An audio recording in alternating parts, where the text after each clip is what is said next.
नमस्कार दोस्तों, मैं हूं Sunil Kumar. SK electrical channel पर आपका स्वागत है। दोस्तों आज हम बताने जा रहे हैं कि कंस्ट्रक्शन साइट पे जो टीएम होते हैं, जिनमें प्लांट से कंक्रीट मिक्स हो गए एक बड़ी सी हांडी में टीएम के डाली जाती है और वो उसमें घूमता रहता है। तो वो टीएम जो उसकी हांडी होती है जिसमें उसका कंक्रीट का मटेरियल सारा रहता है, वो दो रोलर पर पीछे की साइड से घूमता है। एक तो उसका मेन गियर में हो गया जहाँ से उसको हाइड्रोलिक प्रेशर दे के घुमाता है, लेकिन बैक साइड में हांडी के जो दो रोलर रहते हैं जिन पर वो रेस्ट करता है, हांडा बोल देते हैं हम उसको। तो उन दो रोलर में जो बैरिंग लगते हैं, कभी कभी वो बैरिंग खराब हो जाते हैं। तो बैरिंग हम आपको ये अभी बता देते हैं कि बैरिंग उसमें 32212 नंबर का बैरिंग लगता है। तो वो बैरिंग लगाना कोई बड़ी बात नहीं है दोस्तों। हम ये नहीं कह रहे कि आप बुद्धू हैं, आपसे बैरिंग नहीं लगाया जाता। बैरिंग लगाना कोई बड़ी बात नहीं है, लेकिन उसमें जिस तरह का बैरिंग का कोण रहता है उसको थोड़ा जल्दी निकालना एक बड़ी बात है कि उसको कैसे जल्दी निकाला जाए। जैसे बैरिंग खराब हो गया और बीच में से वो टूट गया, निकल गई, उसकी बॉल्स निकल गई, आपको चोट मारने के लिए उस पर कुछ बन नहीं रहा है हिसाब, तो उस कंडीशन में आप बैरिंग को कैसे निकाल लेंगे, बस छोटी सी ट्रिक हम आपको यही बताना चाहेंगे। तो आओ शुरू करते हैं। तो दोस्तों पहले हम रोलर का काम देख लेते हैं। ये देखो, टीएम की जो हांडी होती है वो इन दो रोलर पे रेस्ट करती है और इसी पे घूमती है। तो ये काम रोलर का रहता है। तो कभी कभी इसी के बैरिंग ख़राब हो जाते हैं, तो इसमें एक रोलर में दो बैरिंग लगते हैं और हमने नंबर भी इसका बताया कि 32212 नंबर का इसमें बैरिंग लगता है। तो ये जो काम है रोलर का, हांडी इस पर रेस्ट करती है और घूमती रहती है, ये इसका काम है। इस पर पूरा लोड रहता है, तो इसीलिए इतने मजबूत रोलर दिए जाते हैं। तो इसको खोलने के लिए हमें प्रेशर जैक को हांडी के नीचे दबा के लगा के और उसको थोड़ा सा ऊपर उठाना पड़ता है इस हांडी को।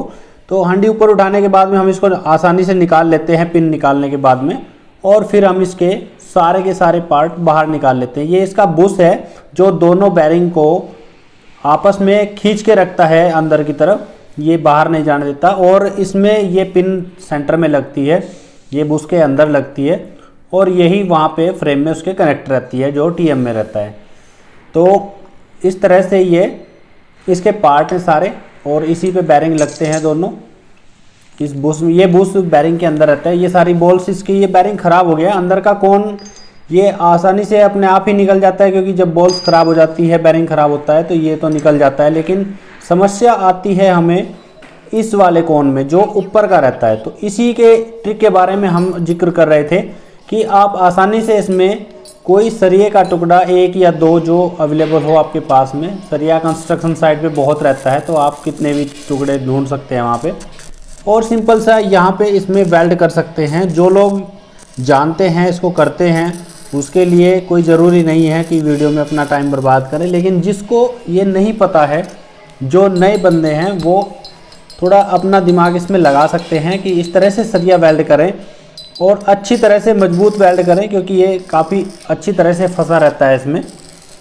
और मजबूत वेल्ड करने के बाद में इसमें हम इसको पलटी मार के ऊपर से चोट मारेंगे तो ये आसानी से बाहर आ जाता है।